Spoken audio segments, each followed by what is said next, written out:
BZ ग्रुपના ગીતો વાગ્યા। જી હા, બીઝેડના સમર્થનમાં ગીત ગાતા વિડિયો વાયરલ થયા છે। અહીં માર્કેટમાં ચાલે બીઝેડ એ વાળું ગીત વાયરલ થયું। ડીજેના સંચાલકો પણ બીઝેડનું સમર્થન કરતા દેખાઈ રહ્યા છે। અરવલ્લી જિલ્લામાં આ પહેલા પણ વી સપોર્ટ બીઝેડના પોસ્ટર લાગ્યા હતા અને જે રિક્ષાઓ પાછળ બીઝેડના પોસ્ટર વાયરલ થયા હતા ત્યારથી સવાલો ઉઠ્યા તો હતા, પરંતુ હવે તો લગ્નમાં પણ બીઝેડના સપોર્ટ વાળા જે છે તે ગીતો વગાડવામાં આવ્યા છે।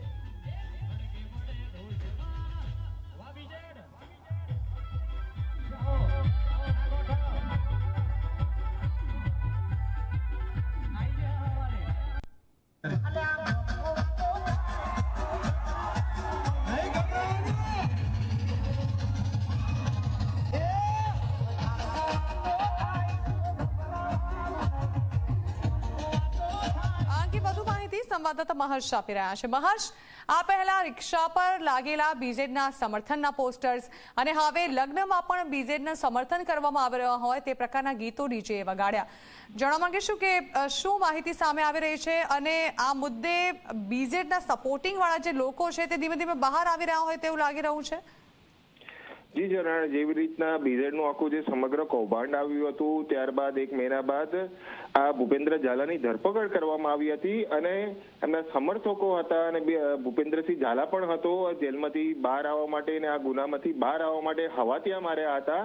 પરંતુ જ્યારે હવે ભૂપેન્દ્રસિંહ ઝાલા સદંતર કોર્ટની અંદરથી તેને જામીન નથી મળી રહ્યા, તેનું કોઈ પણ પ્રકારની તેને જે છૂટછાટ મળવી જોઈએ, કોઈ પણ પ્રકારનું જે સકંજો છે સરકારનો આખા કૌભાંડની અંદર એ કમ્પ્લીટ કસાઈ ગયો છે, તેના કારણે હવે તેના સમર્થકો ધીમે ધીમે બહાર આવી રહ્યા છે। રિક્ષા પાછળ, રસ્તાઓમાં, ગામમાં એવી રીતના પોસ્ટરો લગાવી આડકતરી રીતે બીઝેડના સમર્થનની અંદર એક જે લોકોનો જે પ્રભાવ છે પ્રભાવ ઉભો કરવાનો પ્રયાસ કરી રહ્યા છે। અગાઉ પણ આવી રીતના રિક્ષા અને ગામની અંદર 50થી વધુ પોસ્ટરો લાગેલા હતા અને અગાઉ પણ જે ડીજે સંચાલક હતો એ ડીજે સંચાલક વરઘોડાની અંદર કે જેની અંદર જાન જઈ રહી છે એની અંદર બીઝેડના જે સમર્થનની અંદર વાતો કરી રહ્યા હતા ત્યારે ફરી એક વખત બીઝેડના લગ્નની અંદર ગીતો વાગતા આખો વિડીયો સામે આવ્યો છે। તેનાથી એ સ્પષ્ટ થઈ રહ્યું છે કે હવે સમર્થકો તેના જે કૌભાંડી ભૂપેન્દ્ર ઝાલા છે એને બહાર લાવવા માટે હવે હવાતિયા મારી રહ્યા છે, એક પ્રકારનું સમર્થન ઉભું કરવાનો પ્રયાસ કરી રહ્યા છે।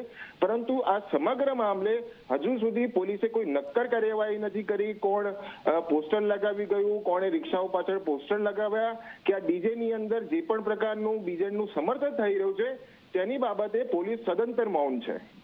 જી બિલકુલ, આભાર મહર્ષ। મહારાષ્ટ્રના પુણેમાં એક ચોંકાવનારો અકસ્માત થયો। અહીં બેકાબુ કારે ટક્કર મારતા હવામાં બે ઉછળ્યા લોકો।